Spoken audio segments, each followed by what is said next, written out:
चलिए जानते हैं देश दुनिया के सिलेक्टेड काम की बहुत ही महत्वपूर्ण लेटेस्ट खबरों को बस कुछ ही मिनटों में। लेकिन दोस्तों, वीडियो को आगे बढ़ने से पहले अगर आप लोगों ने हमारे चैनल को अब तक सब्सक्राइब नहीं किया तो सब्सक्राइब कर लीजिए। अरविंद केजरीवाल की गिरफ्तारी के विरोध में दिल्ली में लोकतंत्र बचाओ रैली हुई। INDIA गठबंधन के कई नेता इसमें शामिल हुए। साथ ही रैली में दिल्ली के मुख्यमंत्री अरविंद केजरीवाल की पत्नी सुनीता केजरीवाल भी शामिल हुई। प्रधानमंत्री नरेंद्र मोदी ने मेरठ में उत्तर प्रदेश लोकसभा चुनाव का बिगुल फूंक दिया है। पीएम मोदी ने मेरठ में जनसभा को संबोधित करते हुए कहा कि मेरठ की यह धरती क्रांति और क्रांतिवीरों की धरती है। उत्तर भारत में इन दिनों लगातार गर्मी बढ़ रही है। कई राज्यों में तापमान 40 के आसपास पहुंच चुका है। इसी बीच भारत मौसम विज्ञान विभाग IMD ने 4 अप्रैल तक पंजाब, हरियाणा और चंडीगढ़ जैसे कई राज्यों में गर्जन के साथ साथ बारिश की भविष्यवाणी की है। कांग्रेस ने लोकसभा चुनाव के लिए यूपी के स्टार प्रचारकों की लिस्ट जारी कर दी है। लिस्ट में कांग्रेस के अध्यक्ष मल्लिकार्जुन खड़गे के साथ पूर्व अध्यक्ष सोनिया गांधी, राहुल गांधी और महासचिव प्रियंका गांधी समेत कुल 40 नेताओं के नाम शामिल है। देश भर में मौसम का मिजाज बहुत ही तेजी से बदलता हुआ नजर आ रहा है। राजधानी दिल्ली में कल बीते दिनों हल्का मौसम खराब देखने को मिला है। वहीं आज यानी कि सुबह से दिल्ली में धूप निकली हुई है। सवाल सरकार ने आम लोगों को बड़ा झटका दे दिया है। देश की लगातार बिगड़ती आर्थिक हालत के बीच अब सरकार ने एक और बड़ा कदम उठाया है। सरकार ने लोगों की परेशानियां बढ़ाते हुए लगातार बढ़ रही महंगाइयों के बीच एक बार फिर पेट्रोल के दामों में बड़ा इजाफा किया। ईद उल फितर से पहले लोगों के लिए ये एक बड़ी टेंशन की खबर होगी।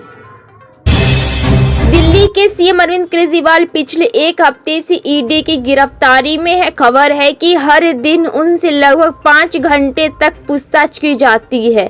इसी बीच ईडी के सामने एक चुनौती भी आ गई है, केजरीवाल का फोन खोलने की चुनौती। इंडिया एक्सप्रेस के सूत्रों के हवाले से पता चला है कि अरविंद केजरीवाल ने अपना आईफोन स्विच ऑफ कर दिया और वे किसी को पासवर्ड भी नहीं बता रहे हैं। अब ईडी ने केजरीवाल का फोन एक्सेस करने के लिए एप्पल कंपनी से मदद मांगी है। लोकसभा चुनाव को लेकर सारी तैयारियां पूरी हो चुकी है। एक तरफ जहां चुनाव आयोग ने नोटिफिकेशन जारी कर दिया है तो वहीं दूसरी ओर उत्तर प्रदेश में बीजेपी ने अपने लगभग 90% प्रत्याशियों भी घोषित कर दिए हैं। लेकिन कुछ सीटों पर अभी भी कुछ की उम्मीदवारी का ऐलान होना अभी बाकी है। प्रधानमंत्री नरेंद्र मोदी ने एक बार फिर से राम मंदिर को लेकर अपनी भावना व्यक्त किया है। एक निजी चैनल को भी इंटरव्यू में पीएम मोदी ने कहा कि मैं रामलला के दर्शन को शब्दों में बयान नहीं कर सकता। आम जनता के लिए महंगाई से राहत लेकर आया है। सरकार की ओर से कमर्शियल LPG सिलेंडर के दाम में कटौती की गई है। नई कटौती के बाद 90 किलो वाले LPG सिलेंडर के दाम राष्ट्रीय राजधानी दिल्ली में 30.50 रुपये, मुंबई में 31.50 रुपये, चेन्नई में 30.50 रुपये और कोलकाता में 32 रुपये कम हो गए हैं। प्रधानमंत्री नरेंद्र मोदी ने उत्तर प्रदेश लोकसभा चुनाव का आगाज मेरठ से किया है। पीएम मोदी जब रैली में शामिल होने पहुंचे तो पूरा पंडाल जय श्री राम के नारे से गूंज उठा। दिल्ली के मुख्यमंत्री अरविंद केजरीवाल की जांच एजेंसी की हिरासत आज खत्म हो रही है। केजरीवाल को 21 मार्च को उत्पाद शुल्क नीति से जुड़े मनी लॉन्ड्रिंग मामले में गिरफ्तार किया था, जिसके बाद आज फिर से उन्हें सोमवार को एक अदालत में पेश किया जाएगा। लोकसभा चुनाव से पहले दिल्ली के मुख्यमंत्री अरविंद केजरीवाल की गिरफ्तारी के बाद आम आदमी पार्टी आप को कई चुनौतियों का सामना करना पड़ रहा है। आप के सामने सबसे कड़ी चुनौती अगले महीने दिल्ली नगर निगम के होने वाले मेयर चुनाव है।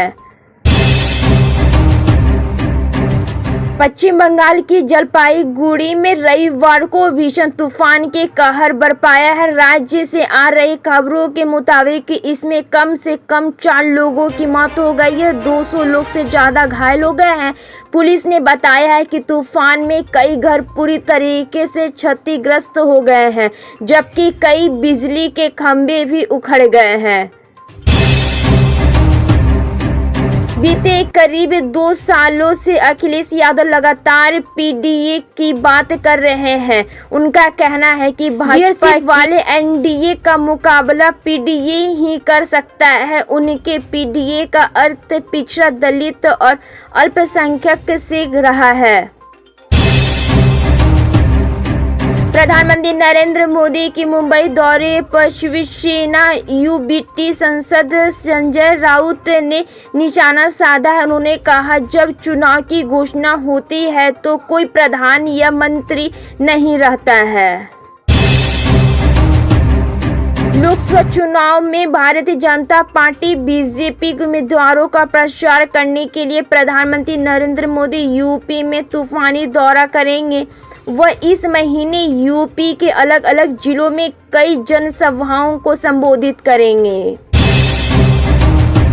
कांग्रेस के राष्ट्रीय अध्यक्ष मल्लिकार्जुन खड़गे ने लोकसभा चुनाव के बीच उत्तर प्रदेश में पार्टी के 21 सदस्यों की नियुक्ति पर मुहर लगाई है। इसके अलावा उत्तर प्रदेश कांग्रेस कमेटी की राजनीतिक मामलों की समिति में 8 नए नाम जोड़े गए हैं। भारत में लोकसभा चुनाव में बस कुछ ही दिन बचे हुए हैं और सभी पार्टियां जोरों शोरों से इनकी तैयारियों में जुटी है। देश ही नहीं बल्कि विदेश में भी इसका खूब क्रेज देखने को मिल रहा है।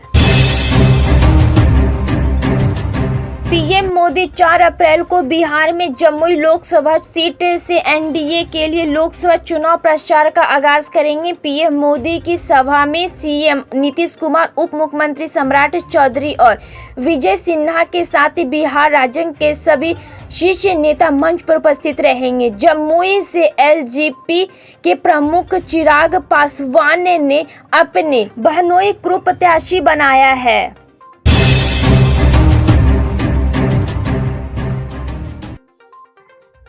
प्रधानमंत्री नरेंद्र मोदी ने 2024 के लोकसभा चुनाव में भाजपा को जीत दिलाने के लिए मेरठ की धरती से रैली करके चुनावी शंखनाद कर दिया है।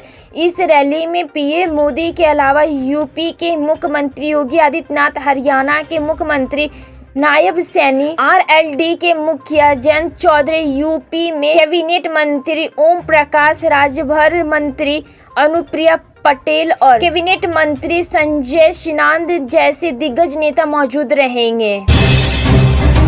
बिहार में इंडिया गठबंधन के बीच सीटों की डील फाइनल हो गई है। लालू यादव की पार्टी आरजेडी सबसे ज्यादा 26 सीटों पर चुनाव लड़ेगी, जबकि कांग्रेस 9 और लेफ्ट 5 सीटों पर मैदान में उतरेगी।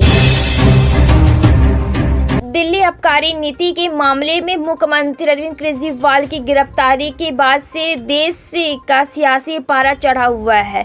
विपक्षी के ज्यादातर नेता अरविंद केजरीवाल का बचाव करने में जुटे हैं, तो वहीं सत्ता पक्ष के नेता केजरीवाल पर गंभीर आरोप मढ़ रहे हैं।